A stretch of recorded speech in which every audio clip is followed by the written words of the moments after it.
സർവേഷാം നമസ്കാരഃ. ഇന്ന് അർത്ഥാലങ്കാരത്തിലെ പ്രധാനപ്പെട്ട അലങ്കാരമായ ഉപമാലങ്കാരത്തെക്കുറിച്ചിട്ടാണ്. ഉപമയുടെ ലക്ഷണം: ഉപമ യത്ര സാദൃശ്യലക്ഷ്മീരുല്ലസതി ദ്വയോഃ ഹംസീവ കൃഷ്ണ തേ കീർത്തി സ്വർഗംഗാമവഗാഹതേ. ഇത് ലക്ഷണം പ്ലസ് ഉദാഹരണം കൂടി അതിലുണ്ട്. ഓക്കെ, ഇതിൻ്റെ വിശദീകരണം എല്ലാം നമുക്ക് പോകുന്ന വഴിയിൽ മനസ്സിലാക്കാം. ഈ ഉപമയുടെ ലക്ഷണം സന്ധി ചേർന്നിട്ട് എഴുതിയിട്ടുണ്ട്. അപ്പോൾ അതൊന്ന് നമുക്ക് പിരിച്ചു നോക്കാം. പദച്ഛേദഃ: ഉപമാ യത്ര സാദൃശ്യലക്ഷ്മീഃ ഉല്ലസതി ദ്വയോഃ ഹംസീ ഇവ കൃഷ്ണ തേ കീർത്തിഃ സ്വർഗംഗാം അവഗാഹതേ. ഇവിടെ സാദൃശ്യലക്ഷ്മീരുല്ലസതി, അവിടെ വിസർഗത്തിന് രേഫാദേശം വന്നിട്ടാണ് അവിടെ സന്ധി ചേരുന്നത്. അതുപോലെ പിന്നെ എവിടെയാ കീർത്തി സ്വർഗംഗാമവഗാഹത, അവിടെ കീർത്തിഹി എന്ന വിസർഗത്തിന് സകാരം വന്നിട്ടാണ് അവിടെ അങ്ങനെ ഒരു സന്ധി രൂപപ്പെടുന്നത്. ഓക്കെ, അപ്പോൾ ഇതാണ് പദച്ഛേദം ചെയ്തിട്ടുള്ള രൂപം. ഇനി എന്താണ് ഉപമ? എങ്ങനെ കണ്ടാലാണ് ഉപമയായിട്ട് നമുക്ക് എടുക്കുക, എങ്ങനെ മനസ്സിലാകും എന്നെല്ലാം നമുക്ക് അറിയണം അല്ലേ? അപ്പോൾ നമുക്ക് അതിലേക്ക് പോകാം. യത്ര ഉപമാനോപമേയയോഃ പരസ്പരം സാദൃശ്യശോഭാ രാജതേ തത്ര ഉപമാ ഭവതി.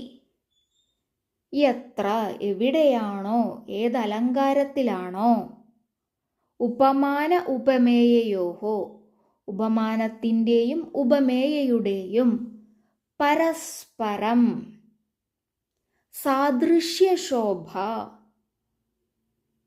സമാനമായിട്ടുള്ള ശോഭ കാണപ്പെടുന്നത് അല്ലെങ്കിൽ പ്രകാശിക്കപ്പെടുന്നത്, അവിടെ ഏതലങ്കാരമായിരിക്കും? ഉപമാലങ്കാരമായിരിക്കും. ഓക്കെ, ഉപമാന ഉപമേയം എന്ത് എന്നുള്ളതെല്ലാം നമുക്ക് അടുത്ത് വിശദീകരിക്കുന്നതാണ്. അപ്പോൾ അങ്ങനെ ഉപമാന ഉപമേയങ്ങളുടെ പരസ്പര സാദൃശ്യ ശോഭകൾ കാണപ്പെടുന്നത്, അതിനെപ്പറ്റി പറയുന്നത് എവിടെയാണോ അത് ഉപമാലങ്കാരത്തിലായിരിക്കും. ഓക്കെ, ഇനി ഈ ഉപമാലങ്കാരത്തിനെ നമുക്ക് നല്ലവണ്ണം മനസ്സിലാക്കണമെങ്കിൽ അതിൻ്റെ നിയമങ്ങളെ കൂടി നമുക്ക് അറിയണം അല്ലേ? അങ്ങനെ നോക്കുമ്പോൾ 4 നിയമങ്ങളാണ് ഈ ഉപമാലങ്കാരത്തിന് ഉള്ളത്. ഏതൊക്കെയാണ്? ഉപമാനം, ഉപമേയം, സാധാരണധർമ്മഃ, ഉപമാവാചകം. ഈ 4 ഉപമാലങ്കാരത്തിൽ ഉണ്ടായിരിക്കണം.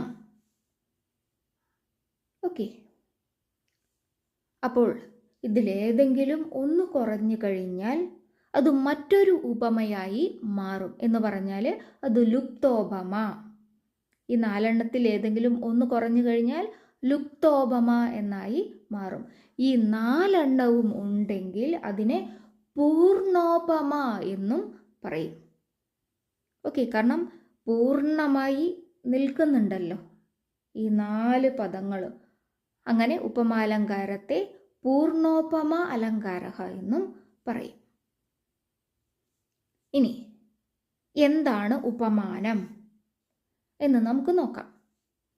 ഉപമാനം എന്താ അവിടെ എഴുതിയിരിക്കുന്നത്? അധിക ഗുണം.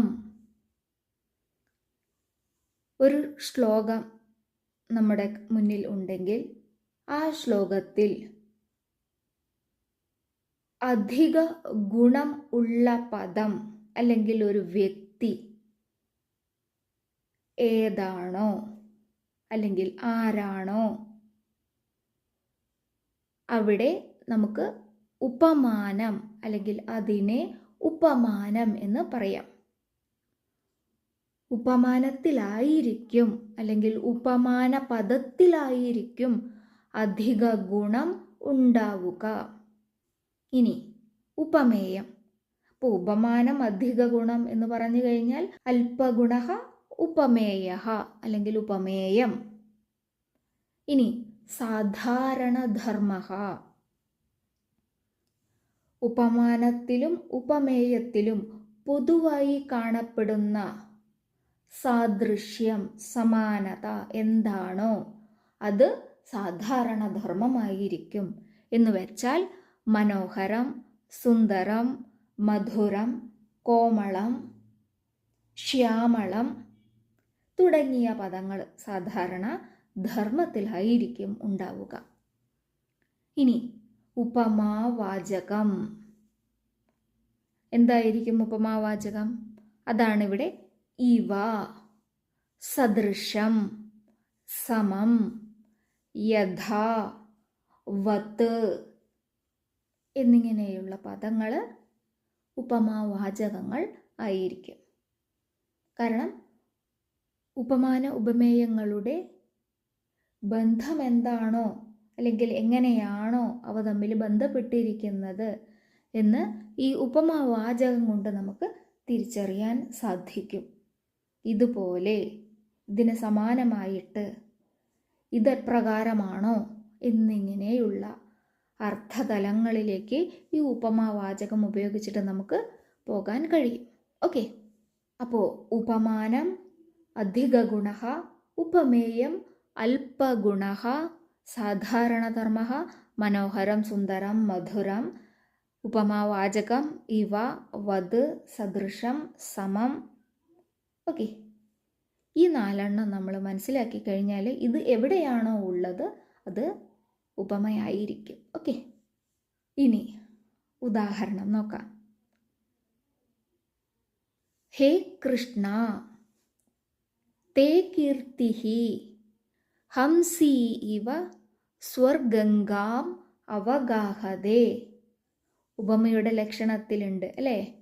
എത്ര സാദൃശ്യ ലക്ഷ്മീരുല്ലസതി ദ്വയോഹോ ഹംസീവ തിഷ്ടതി തേ കീർത്തിഹി സ്വർഗംഗാം അവഗാഹതേ. ആ ഉദാഹരണമാണ് ഇവിടെ കൊടുത്തിരിക്കുന്നത്. അപ്പോൾ ആ ഉദാഹരണത്തിനെ അന്വയിച്ചിട്ട് എഴുതിയിരിക്കുകയാണ് ഇവിടെ. ഹേ കൃഷ്ണ സംബോധനയാണ്. അല്ലയോ കൃഷ്ണ, തേ കീർത്തിഹി അങ്ങയുടെ കീർത്തി, ഹംസീവ അരയന്നപ്പിട പോലെ, സ്വർഗംഗാം സ്വർഗത്തിലെ ഗംഗയിൽ, അവഗാഹതേ നീന്തുന്നു, നീന്തി സന്തോഷിക്കുന്നു, നീന്തി തുടിക്കുന്നു. ഓക്കെ, അപ്പോൾ ഹേ കൃഷ്ണ അങ്ങയുടെ കീർത്തി ഹംസിയെപ്പോലെ സ്വർഗംഗയിൽ നീന്തിത്തുടിക്കുന്നു. ഓക്കെ, അപ്പോൾ ഇവിടെ പോലെ ഏതിനെ പോലെ? ഹംസിയെപ്പോലെ. ഹംസിയെപ്പോലെ എന്താണ്? അങ്ങയുടെ കീർത്തിഹി അല്ലേ? കൃഷ്ണന്റെ കീർത്തിഹി എവിടെ തുടിക്കുന്നു? സ്വർഗംഗയിൽ തുടിക്കുന്നു. അപ്പോൾ ഇവിടെ പോലെ എന്ന് വരുന്നുണ്ട് അല്ലേ? അപ്പോൾ ഈ പോലെ എന്നുള്ളത് ഉപമാവാചകത്തിലാണ് അല്ലേ? അപ്പോൾ ഹംസി ഇവ, അവിടെ ഇവ എന്നതാണ് ഉപമാവാചകം. ഇനി ബാക്കി 3 നിയമങ്ങളുണ്ട് അല്ലേ? ഉപമാനം, ഉപമേയം, സാധാരണ ധർമ്മ. ഉപമാനം. എന്താണ് ഉപമാനം? അധിക ഗുണമുള്ളത് ഏതാണോ അത് ഉപമാനമാണ്. അപ്പോൾ ഇവിടെ ഏതിലാണ് അധിക ഗുണമുള്ളത്? തേ കീർത്തിഹി ഹംസീവ അല്ലേ? അങ്ങയുടെ കീർത്തി ഹംസിയെ പോലെ. അപ്പോൾ അങ്ങയുടെ കീർത്തി ഹംസിയെ പോലെ. അപ്പോൾ ഇവിടെ ഹംസിയിലാണ് അധിക ഗുണം ഉള്ളത്. അപ്പോൾ ഇവിടെ ഉപമാനം ഹംസി എന്നാണ്. ഇനി ഉപമേയം. തേ കീർത്തിഹി അതാണ് അല്പഗുണഃ. അപ്പോൾ ഇവിടെ കീർത്തിയെയാണ് പരസ്പരം താരതമ്യം ചെയ്യുന്നത് അല്ലേ? കൃഷ്ണന്റെ കീർത്തി ഹംസിയെ പോലെ. അപ്പോൾ ഇവിടെ കീർത്തിയാണ് ഉപമേയ പദം. ഇനി സാധാരണ ധർമ്മഃ ഏതാണ്? സ്വർഗംഗാവഗാഹനം. ഹംസിയെ പോലെ സ്വർഗംഗയിൽ നീന്തി തുടിക്കുന്നു. അപ്പോൾ ഹംസി സ്വർഗംഗയിൽ നീന്തി തുടിക്കുന്നു. അതേപോലെ അങ്ങയുടെ കീർത്തിയും സ്വർഗംഗയിൽ നീന്തി തുടിക്കുന്നു എന്ന് നമുക്ക് പറയാം അല്ലേ? അപ്പോൾ അങ്ങനെ ഈ ഉപമാനത്തിലും ഉപമേയത്തിലുമുള്ള സാധാരണ ധർമ്മമാണ് സ്വർഗംഗാവഗാഹനം. സ്വർഗംഗാം അവഗാഹത്തെ എന്നാണ് സാധാരണ ധർമ്മഃ.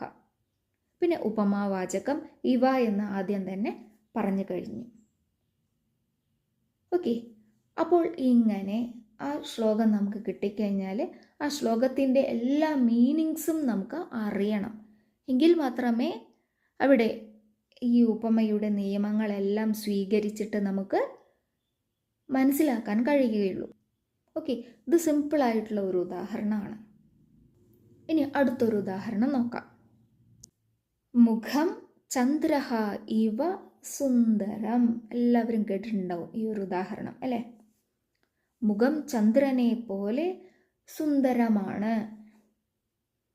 അപ്പോൾ 4 നിയമങ്ങൾ ഏതാണ് ഉപമയുടെ? ഉപമാനം, ഉപമേയം, സാധാരണ ധർമ്മഃ, ഉപമാവാചകം അല്ലേ?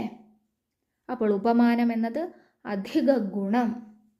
ഇവിടെ ഏതാണ് അധിക ഗുണമുള്ള ആ പദം അല്ലെങ്കിൽ ആ വ്യക്തി?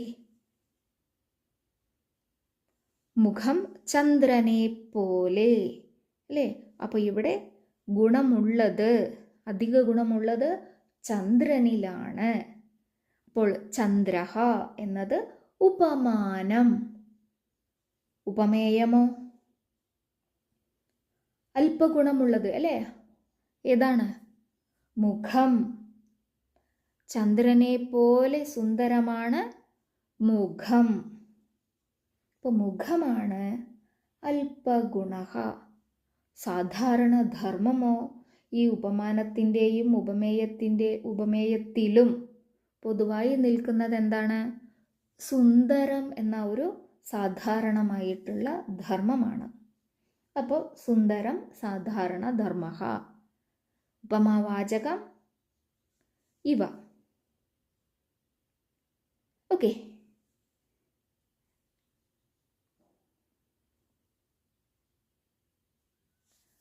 കൃഷ്ണഃ മേഘവത് ശ്യാമളഃ. കൃഷ്ണൻ മേഘത്തെ പോലെ കറുത്തവനാണ്. അപ്പോൾ ഇവിടെ ഉപമാനം ഏതായിരിക്കും? അധിക ഗുണം മേഘഃ, അല്പഗുണഃ കൃഷ്ണഃ. സാധാരണ ധർമ്മം കൃഷ്ണനിലും മേഘത്തിലുമുള്ള സാധാരണ ധർമ്മം ഏതാണ്? ശ്യാമളത്വമാണ്, കറുപ്പാണ് അല്ലേ? അപ്പോൾ സാധാരണ ധർമ്മഃ ശ്യാമളത്വം അല്ലെങ്കിൽ ശ്യാമളഃ എന്നും എഴുതാം. ഓക്കെ, പിന്നെ ഉപമാവാചകം വത്. മേഘവത് എന്ന് പറഞ്ഞാൽ മേഘത്തെ പോലെ. ഓക്കെ, അപ്പോൾ ഈ ഒരു 3 ഉദാഹരണം മാത്രമേ ഉപമാലങ്കാരത്തിൽ ഞാൻ കൊണ്ടുവന്നിട്ടുള്ളൂ. ഇനി ഒരു ഉദാഹരണം കൂടി കൊണ്ടുവരണം എന്നുണ്ടായിരുന്നു, പക്ഷേ എനിക്കതിൻ്റെ ഫസ്റ്റ് ലൈൻ എനിക്ക് അങ്ങോട്ട് ഓർമ്മ കിട്ടുന്നില്ല. കുറച്ച് ഞാൻ ബുക്കിലെല്ലാം അന്വേഷിച്ചു, എനിക്ക് കിട്ടിയില്ല. അതുകൊണ്ടാണ്. അപ്പോൾ മലയാള മീനിങ്സ് മാത്രമേ എനിക്ക് അറിയുള്ളൂ, അതിൻ്റെ ലൈൻ എനിക്ക് ഓർമ്മ വരുന്നില്ല, അതുകൊണ്ടാണ് ഇടാണ്ടിരിക്കുന്നത്. ഓക്കെ, അപ്പോൾ പ്രത്യേകിച്ചൊന്നുമില്ല. ഉപമാലങ്കാരത്തിൽ 4 നിയമങ്ങൾ ഉണ്ടായിരിക്കും. അത് നമ്മളൊന്ന് ആ ശ്ലോകത്തിലൂടെ കണ്ടെത്തണം.